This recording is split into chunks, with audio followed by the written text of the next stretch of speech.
Chapter 17. After all, I had profited, but imperfectly, by the opportunity I had so boldly achieved of speaking to Mademoiselle Henry. It was my intention to ask her how she came to be possessed of two English baptismal names, Frances and Evans, in addition to her French surname, also whence she derived her good accent. I had forgotten both points, or rather, our colloquy had been so brief that I had not had time to bring them forward.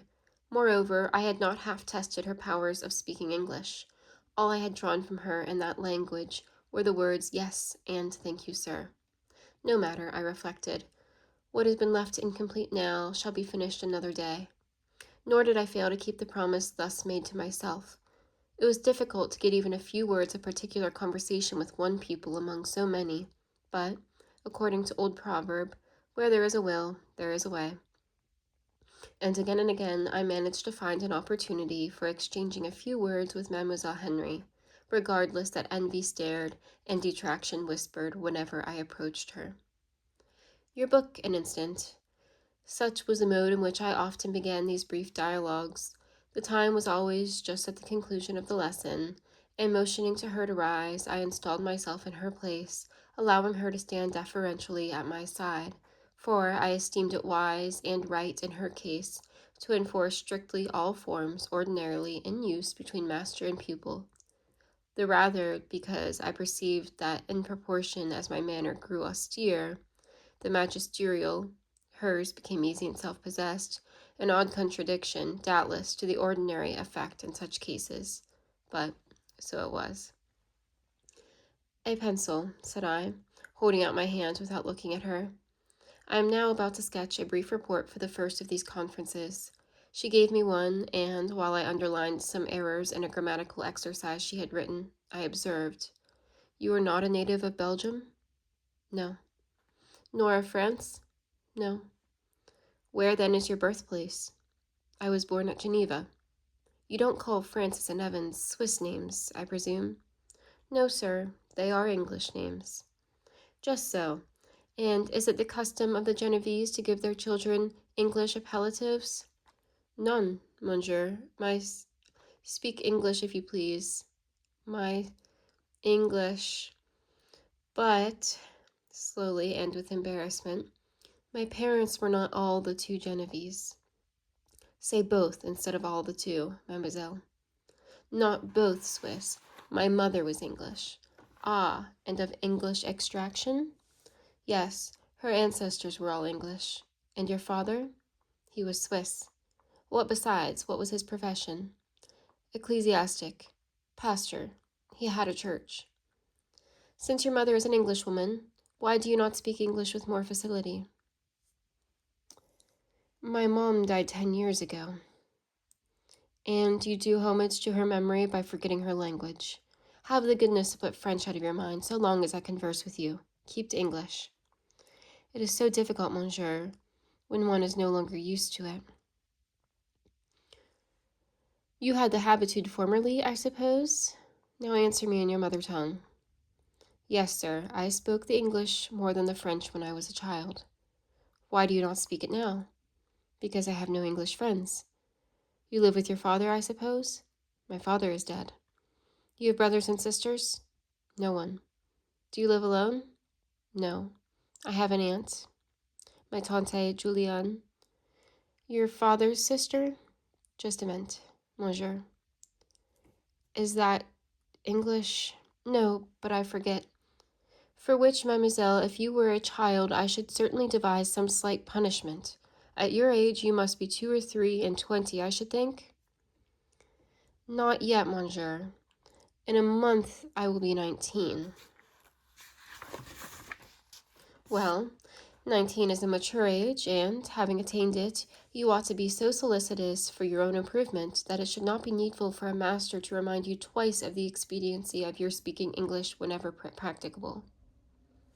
To this wise speech I received no answer, and, when I looked up, my pupil was smiling to herself, a much-meaning, though not very gay smile. It seemed to say, "He talks of he knows not what."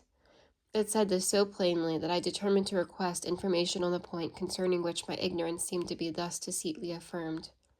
"Are you solicitous for your own improvement?" "Rather." How do you prove it, mademoiselle?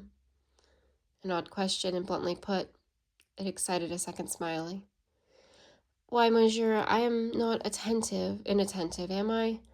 I learn my lessons well. Oh, a child can do that. And what more do you do? What more can I do? Oh, certainly not much. But you are a teacher, are you not, as well as a pupil? Yes. You teach lace mending? Yes. A dull, stupid occupation. Do you like it? No. It is tedious. Why do you pursue it? Why do you not rather teach history, geography, grammar, even arithmetic? Is monsieur certain that I am myself thoroughly acquainted with these studies? I don't know. You ought to be at your age. But I never was at school, monsieur. Indeed. What then were your friends? What was your aunt about? She is very much to blame. No, monsieur. No, my aunt is good. She is not to blame. She does what she can. She lodges and nourishes me. I report Mademoiselle Henry's phrases literally, and it was thus she translated from the French. She is not rich. She has only an annuity of 1,200 francs, and it would be impossible for her to send me to school. Rather, thought I to myself on hearing this, but I continued in a dogmatical tone I had adopted. It is sad, however, that you should be brought up in ignorance of the most ordinary branches of education. Had you known something of history and grammar, you might perhaps, by degrees, have relinquished your lace mending, drudgery, and risen in the world. It is what I mean to do. How? By knowledge of English alone? That will not suffice. No respectable family will receive a governess whose whole stock of knowledge consists in a familiarity with one foreign language. Monsieur, I know other things. Yes, you can work with Berlin wools and embroider handkerchiefs and collars. That will do little for you. Mademoiselle Henry's lips were unclosed to answer, but she checked herself, as thinking the discussion had been sufficiently pursued, and remained silent. Speak, I continued impatiently. I never like the appearance of acquiescence when the reality is not there, and you had a contradiction at your tongue's end. Monsieur, I have had many lessons both in grammar, history, geography, and arithmetic. I have gone through a course of study each year. Bravo! But how did you manage it, since your aunt could not afford to send you to school? By lace mending, by the thing monsieur despises so much. Truly. And now, mademoiselle, it would be a good exercise for you to explain to me, in English, how such a result was produced by such means. Monsieur, I begged my aunt to have me taught lace mending soon after we came to Brussels, because I knew it was a trade which was easily learnt, and by which I could earn some money very soon. I learnt it in a few days, and I quickly got work, for all the Brussels ladies have old lace, very precious, which must be mended at all the times it is washed. I earned money a little, and this money I gave for lessons in the studies I have mentioned. Some of it I spent in buying books, English books especially. Soon I shall try to find a place of governess or school teacher, when I can write and speak English well. But it will be difficult, because those who know I have been a lace mender will despise me as the pupils here despise me. And yet, I have my project, she added in a lower tone. What is it? I will go and live in England. I will teach French there. The words were pronounced emphatically. She said England, as you might suppose an Israelite of Moses' day would have said Canaan. Have you a wish to see England? Yes, and an intention. And here the voice of the directress interposed. Mademoiselle Henry, I think it is going to rain. You would do well, my dear friend, to return home immediately. In silence, without a word of thanks for this officious warning, Mademoiselle Henry collected her books. She moved to me respectfully, endeavored to move to her superior, though the endeavor was almost a failure, for her head seemed as if it would not bend, and thus departed. When there is one grain of perseverance or wilfulness in the composition, trifling obstacles are ever known rather to stimulate than discourage. Mademoiselle Reuter might as well have spared herself the trouble of giving that intimation about the weather. By the by, her prediction was falsified by the event. It did not rain that evening. At the close of the next lesson, I was again at Mademoiselle Henry's desk. Thus did I accost her. What is your idea of England, mademoiselle? Why do you wish to go there? Accustomed by this time to the calculated abruptness of my manner, it no longer discomposed or surprised her, and she answered with only so much of hesitation as was rendered inevitable by the difficulty she experienced in improvising the translation of her thoughts from French to English. England is something unique, as I have heard and read. My idea of it is vague, and I want to go there to render my idea clear, definite. How much of England do you suppose you could see if you went there in the capacity of a teacher? A strange notion you must have of getting a clear and definite idea of a country. All you could see of Great Britain would be the interior of a school, or at most one or two private dwellings. It would be an English school. They would be English dwellings. Indisputably. But what then? What would be the value of observations made on a scale so narrow? Monsieur, might not one learn something by analogy? A sample often serves to give an idea of the whole. Besides, narrow and wide are words comparative, are they not?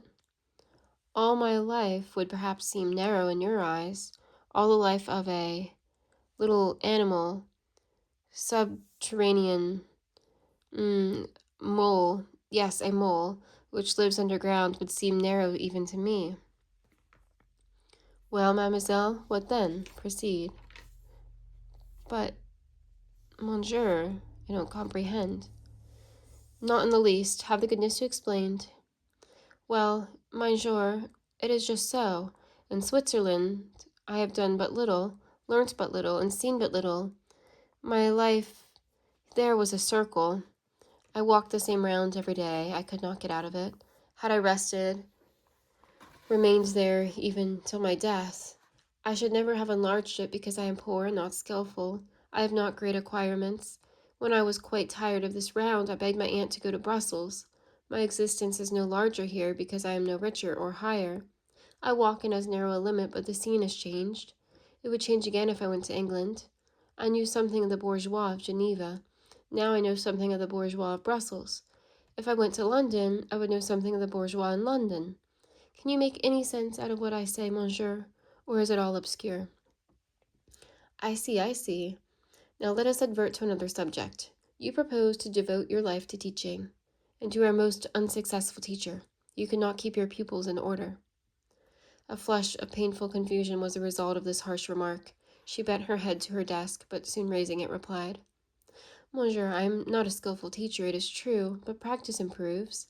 Besides, I work under difficulties. Here I only teach sewing.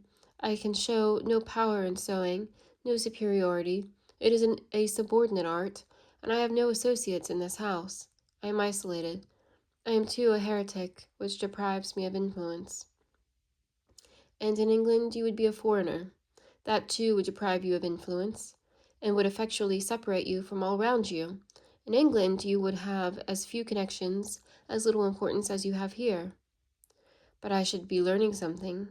For the rest, there are probably difficulties for such as I have everywhere, and if I must contend, and perhaps be conquered, I would rather submit to English pride than to Flemish coarseness.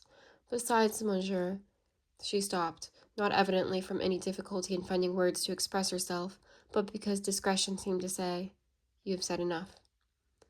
Finish your phrase, I urged. Besides, monsieur, I long to live once more among Protestants. They are more honest than Catholics. A Romish school is a building with porous walls, a hollow floor, a false ceiling. Every room in this house, monsieur, has eye holes and ear holes, and what the house is, the inhabitants are very treacherous. They all think it lawful to tell lies. They all call it politeness to profess friendship where they feel hatred. All, said I? You mean the pupils, the mere children, inexperienced giddy things who have not learnt to distinguish the difference between right and wrong? On the contrary, monsieur, the children are the most sincere. They have not yet had time to become accomplished in duplicity. They will tell lies, but they do it inartificially, and you know they are lying. But the grown-up people are very false. They deceive strangers. They deceive each other. A servant here entered. Mademoiselle Henry, Mademoiselle Reuter asks you kindly to take the little Dorlado girl home. She is waiting for you in Rosalie's room. You see, the nanny hasn't come to fetch her. Ah, well, I am good, me? Demanded Mademoiselle Henry. Then, smiling, with that same bitter, derisive smile I'd seen on her lips once before, she hastily rose and made her exit.